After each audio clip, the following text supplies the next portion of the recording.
하나님 말씀 증거하도록 하겠습니다. 말씀을 준비하면서 한 가지 생각을 해보았습니다. 우리가 예수 믿는 사람으로서 어떤 것을 우리 삶 가운데 가장 우선시하면서 살아야 될 것인가 생각을 하다가 결론을 내렸어요. 우리가 하나님만 구하는 삶, 하나님만 바라는 삶, 하나님을 우리의 목적으로 삼는 삶을 살아야겠다라는 생각이었어요. 오늘 이 시간에 우리가 다윗의 삶을 통하여서 하나님만 인생의 목적으로 삼는 삶이 어떤 삶인지에 대해서 함께 살펴보는 시간이 되기를 바랍니다. 여러분, 다윗 하면은 어떤 이미지를 갖고 계십니까? 다윗. 성경에 보면은 다윗에 대해서 이야기하기를 하나님 마음에 합한 사람이라고 합니다. 하나님 마음에 합한 자. 분명히 우리와 똑같은 인간인데 도대체 무엇이 달랐기 때문에 다윗이 하나님 마음에 합한 자라는 소리를 들을 수 있었을까요? 이 다윗은 하나님의 사랑을 받는 자였습니다. 하나님께 호의를 받는 자였어요. 호의를 입었다라는 헬라어 단어가 카리토라고 하는 단어인데, 이 카리토라고 하는 단어는 하나님께 호의를 입었다라는 말뿐만이 아니라 주님께 기쁨이 되는 자가 되기로 힘썼다라는 뜻도 갖고 있습니다. 그래서 다윗이 하나님 앞에 카리토했다는 말이 무엇이냐면, 다윗의 삶 가운데 하나님께 사랑을 받고 또 하나님께 호의를 입었을 뿐만 아니라 다윗 자신이 하나님 앞에 자신을 기쁨이 되기를 자가 되기로 애썼다는 말도 포함되고 있는 것입니다. 역대상 28장 4절 말씀을 함께 보도록 하겠습니다. 28장 4절 하반절에 보면은 이렇게 되어 있습니다. 내 부친의 아들들 중에서 나를 기뻐하사 온 이스라엘의 왕을 삼으셨느니라. 나를 기뻐하사라고 되어 있죠. 이거를 킹 제임스 버전 영어 성경으로 보게 되면은 나를 기뻐하사가 나를 좋아하셔서 He liked me라고 표현이 되어 있습니다. 하나님께서는요, 여기 있는 우리 모두를 사랑하십니다. 믿습니까? 우리를 모두를 사랑하시는데 그 중에서도 특별히 하나님께서 좋아하시는 몇몇이 있죠. 다윗이 하나님께서 그렇게 좋아하셨다는 말인데 그 이유를 시편 132편에서 우리가 찾아볼 수가 있습니다. 제가 한번 읽어보도록 하겠습니다. 내가 내 장막집에 들어가지 아니하며 내 침상에 오르지 아니하고 내 눈으로 잠들게 하지 아니하며 내 눈꺼풀로 졸게 하지 아니하기를 여호와의 처소 곧 야곱의 전능자의 성막을 발견하기까지 하리라 하였나이다. 이 시편 132편은 다윗이 사울에게 쫓겨다닐 때 쓰였던 시입니다. 사울한테 잡히면은 잘못하다가는 죽을 수도 있는 그런 상황에 처해 있습니다. 이때 다윗이 자기가 쫓겨다니면서 소원을 한 가지 말하라고 한다면, 저 같으면은 저에게 안락하게 쉴 수 있는 집이 있었으면 좋겠습니다. 혹은 오늘 하루만이라도 내가 목숨의 위협을 받지 않고 안락하게 거주하고 잠잘 수 있는 곳이 있었으면 좋겠습니다. 이렇게 요구를 했더라도 충분히 이해가 될 만한 상황이었을 것입니다. 역사상 많은 정복자들은요, 다 자기 자신만을 위한 처소를 삼았습니다. 혹은 자기 나라가 세워질 만한 그런 장소를 찾았지 아무도 우리 주님을 위한 처소를 찾은 사람이 없습니다. 하지만 다윗은 달랐습니다. 이렇게 132편 가운데 사울한테 쫓기고 광야를 헤매고 적에게 쫓겨도 다윗은 방금 우리가 읽은 이 시편 말씀을 기록한 것입니다.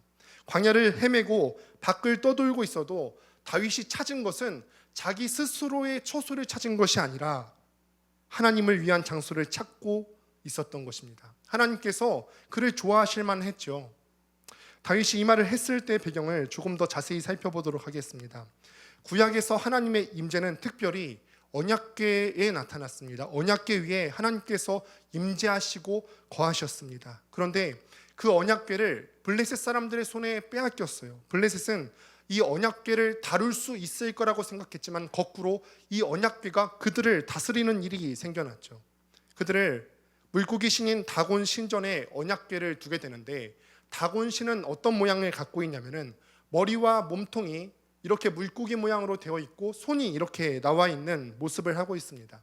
그래서 이 블레셋 사람들이 다곤 신상 앞에 여호와를 두고는 언약궤로 상징되는 그 하나님을 다곤 신상이 점령했다, 이겼다라고 생각을 했습니다. 그런데 다음날 들어가 보니까 이 하나님의 언약궤 앞에 다곤 신상이 엎드러져 있는 겁니다. 예수 그리스도 앞에서 모든 원수가 다 엎드러지고 굴복하죠. 이 언약궤는 바로 주 예수 그리스도를 상징하는 모형입니다. 이것처럼 언약궤 앞에서 예수 그리스도 앞에 모든 원수가 굴복하고 납작 엎드려지는 것처럼 이 언약궤 앞에서 다곤 신상이 납작 엎드려졌습니다. 블레셋 사람들은요, 이 다곤 신상을 도로 일으켜 세웠습니다. 그래서 자고 다음날 와봤더니 이런 그림에 나오는 모습처럼 되어 있었어요. 다곤 신상이 얼굴을 땅에 대고 납작 엎드려 있었을 뿐 아니라 머리가 잘리고 손도 다 잘려 있었습니다.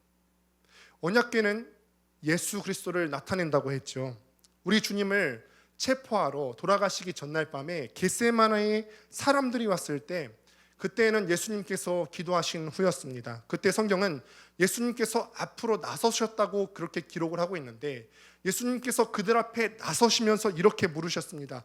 누구를 찾느냐라고 물으셨죠. 그러자 그들이 대답합니다. 나사렛 예수를 찾으러 왔다 하니까 예수님께서 대답하시죠. 내가 그다, I am 이라고 대답을 하십니다. 떨기나무에서 모세에게 밝히신 그 하나님의 이름과 같은 표현이었습니다. 모세가 이렇게 물었었죠. 누가 나를 보낸 자라고 말해야 되겠습니까? 했더니 하나님께서 이렇게 말씀을 하셨어요. 나는 스스로 존재하는 자다. I am who I am 이라고 말씀을 하셨었죠.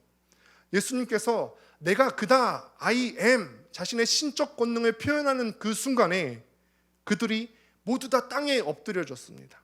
성인 남자들, 몽둥이와 또 검을 휘두르는 모든 군인들이 예수 그리스도 앞에서 그가 I am이라고 외치는 순간에 다 엎드려졌습니다.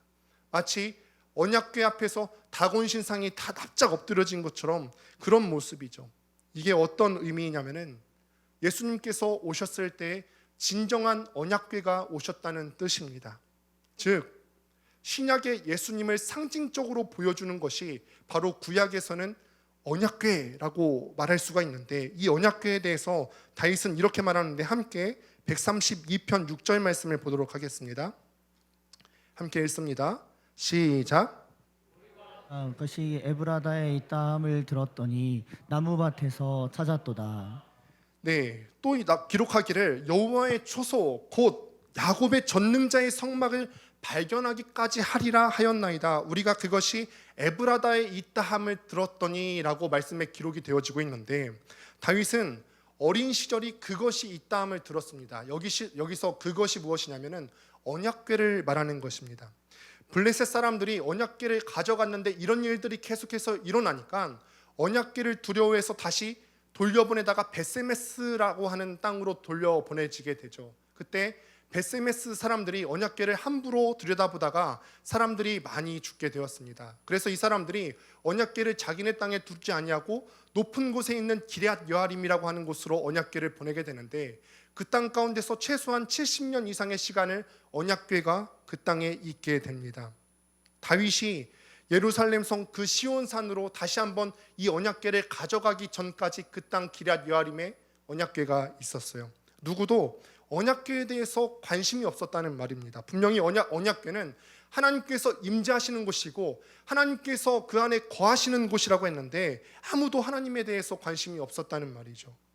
사울 왕도 집권기에 언약궤에 대해서 전혀 생각하지 않았습니다. 이것을 한번 언급하기는 합니다만 하나님의 임재를 추구하진 않았습니다. 사울이 자기 자신만을 위한 초소는 추구했지만 하나님을 위한 장소는 찾지 않고 추구하지 않았다는 말입니다.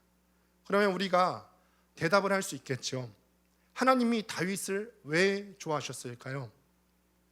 하나님의 목표를 자신의 목표, 하나님의 비전을 자신의 비전으로 삼았기 때문에 그렇습니다. 하나님의 생각은 온통 예수님으로 가득 차 있죠.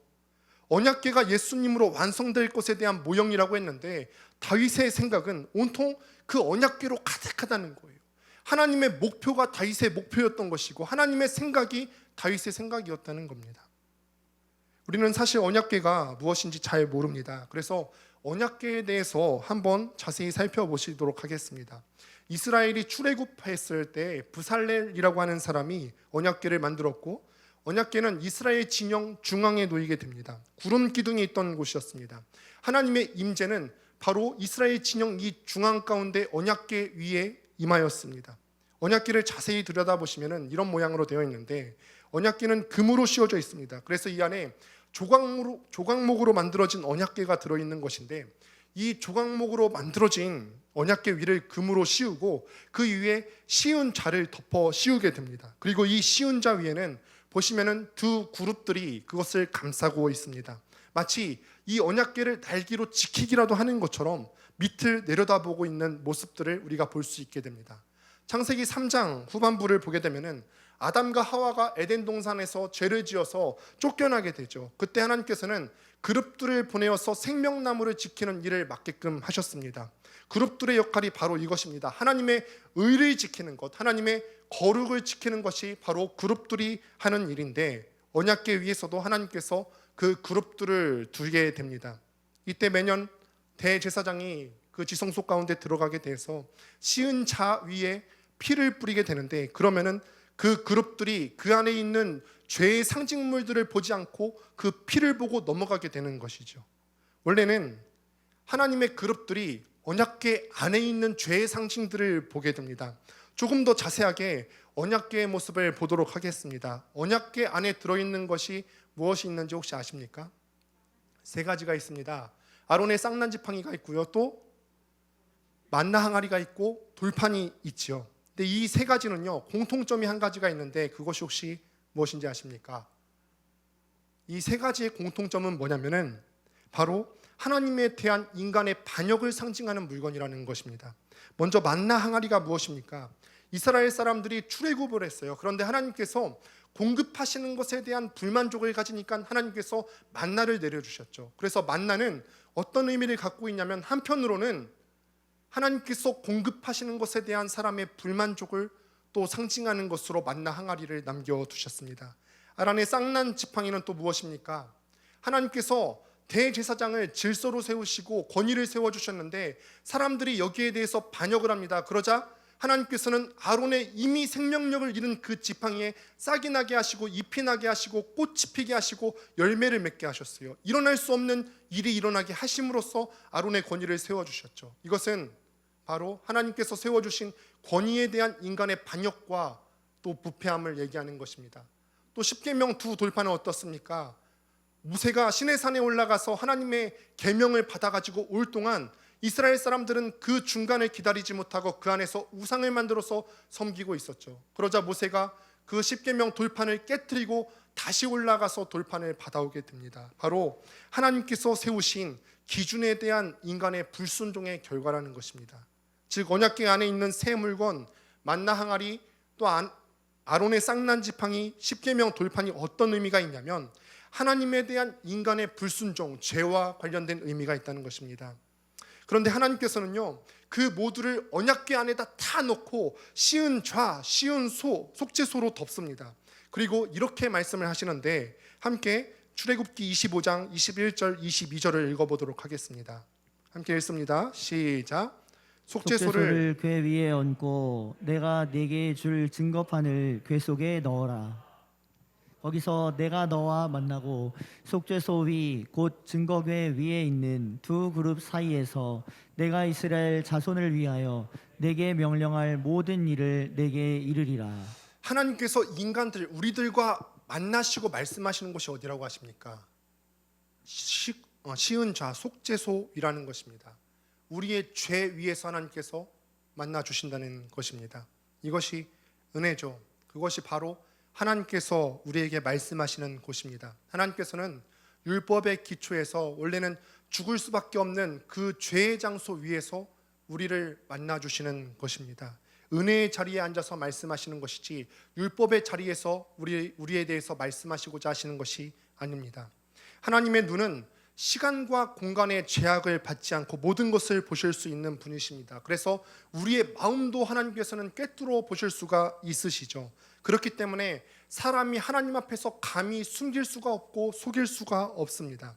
그러나 하나님께서 넘어가 주시는 것이 하나가 있는데, 그것이 무엇이냐면 자기 아들의 피입니다. 예수 그리스도의 피가 그 위에, 씌은 자 위에, 속죄소 위에 뿌려져 있다면 하나님께서 그것을 넘어가 주시는 것이죠. 예수 그리스도의 피가 그 위에 뿌려져 있다면 바로 인간의 반역과 인간의 죄들이 덮여진다는 것입니다. 다시 한번 성경을 보시도록 하겠습니다. 언약궤의 히브리어 단어가 뭐냐면 아론이라고 하는 단어입니다. 근데 이 언약궤를 의미하는 아론이라는 단어가 성경에서 가장 먼저 나오는 자리가 어디냐면은 창세기 50장 26절에 나오는데, 요셉이 죽을 때 그의 시신을 관에 넣는다는 내용인데, 제가 한번 읽어보도록 하겠습니다. 요셉이 110세의 죽음에 그들이 그의 몸에 향재료를 넣고 애굽에서 입관하였더라. 여기서 언약궤를 의미하는 단어 아론, 죽은 시체를 넣는 관이랑 동일한 단어라는 것입니다. 즉 하나님께서는요, 인간의 반역을 상징하는 이 모든 물건들, 아론의 쌍난 지팡이, 만나 항아리, 십계명 돌판들을 죽은 시체나 넣는 관 속에 놓고서 다 묻어버린다는 거예요. 관에는 죽은 것들이 들어가서, 죽은 것들이 일단 한번 관에 들어가고 나면은 다시는 그것들을 돌아보지 않습니다. 하나님께서 인간의 반역을 상징하는 물건들을 이렇게 관에 묻으시고 그 위에 피가 뿌려져 있는 시은자가 있게 된다면은 하나님께서 다시 보시지 않으시고 덮으신다는 것입니다. 여러분, 다시 한번 여러분들께 묻는데, 이 시은자의 역할을 하시는 분이 누구십니까? 예수 그리스도십니다. 예수 그리스도께서 우리를 위해서 흘리신 피를 통하여서 하나님께서는요, 우리의 죄를 다시 보시지 않겠다고 말씀하고 계십니다. 다시 오늘 본문으로 돌아오면, 다윗이 하나님께 사랑받을 수 있는 비밀이 어디에 있습니까? 하나님의 성전을 사모하는 것, 그리고 그 성전의 핵심인 언약궤를 사모하는 것에 있습니다. 오늘날 우리로 말할 것 같으면은 언약궤의 최종 완성본이 누구라고요? 예수 그리스도신데, 오늘날 우리로 말할 것 같으면은 우리가 예수 그리스도를 사모하고 모시는 것입니다. 사랑하는 여러분, 다윗의 소원은 무엇이냐면 평생 동안 여호와의 전에 살면서 그와 교제하면서 하나님의 성전에서 언약궤를 사모하며 사는 삶이었습니다. 여러분의 소원은 어디로 향해 있습니까? 우리도 늘 입으로는 언약궤의 최종 완성본이신 예수님을 사모한다고 하죠. 그러나 정말 그렇습니까? 때로는 우리는 예수님을 이용만 하지는 않습니까? 그분을 모시려 하지 않는 경우들이 참 많이 있음을 우리가 보게 됩니다. 예수님, 제 소원을 들어주세요. 좋은 직장을 주십시오. 물질을 주시고 제 삶에 여유가 있게 해주십시오. 예수 그리스도의 이름을 팔아서 기도할 수는 있는데, 우리의 욕심을 채우려고는 하지만 정작 예수 그리스도를 사모하는 기도를 잊으신 지 얼마나 오래되셨습니까? 주님, 제가 주님을 사모합니다. 오늘 이 시간에 그렇게 기도했으면 좋겠습니다. 제 소원은 평생에 예수 그리스도의 아름다움을 바라보면서 당신과 교제하면서 살아가는 것입니다. 당신의 피로 나의 죄를 덮으신 그 은혜에 감격하며 사는 것입니다. 율법의 기준대로라면은 우리가 그 죄 때문에 죽을 수밖에 없던 우리가 누가 구원하셨는지를 여러분들이 떠올리시길 바랍니다. 언약궤가 있는 시온으로 가셔야 합니다. 여러분, 말씀을 마무리합니다. 여러분에게 어떤 소망을 품어야 하는지 알 수 있게 되는 지혜가 있게 되기를 바랍니다. 어떤 것이 정말 가치가 있는지를 알아볼 수 있는 지혜가 있기를 축복합니다. 다윗의 소원은 늘 하나님의 성전을 사모하고 은혜의 상징인 언약궤를 모시는 것이었습니다. 여러분의 소망도 같아지기를 원합니다. 오직 하나님만 사모하는 삶을 살기를 바라고 언약궤의 최종 완성분이신 예수 그리스도만 내 삶에 모셔드리는 삶을 살기를 바랍니다. 하나님의 생각이 나의 생각으로 삼게 되기를 바라고 하나님의 비전을 여러분의 비전으로 삼게 되는 귀한 시간 될 수 있게 되기를 주님의 이름으로 축복합니다. 함께 찬양 부르면서 들은 말씀 기억하면서 찬양했으면 좋겠습니다.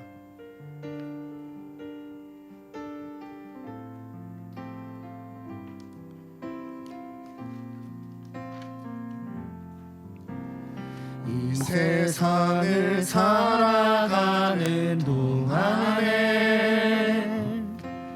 나의 힘을 의지할 수 없으니 기도하고 낙심하지 말 것은 주께서 참 소망이 되심이라. 하나님의 꿈이 나의 비전이 되고 예수님의 성품이 나의 인격이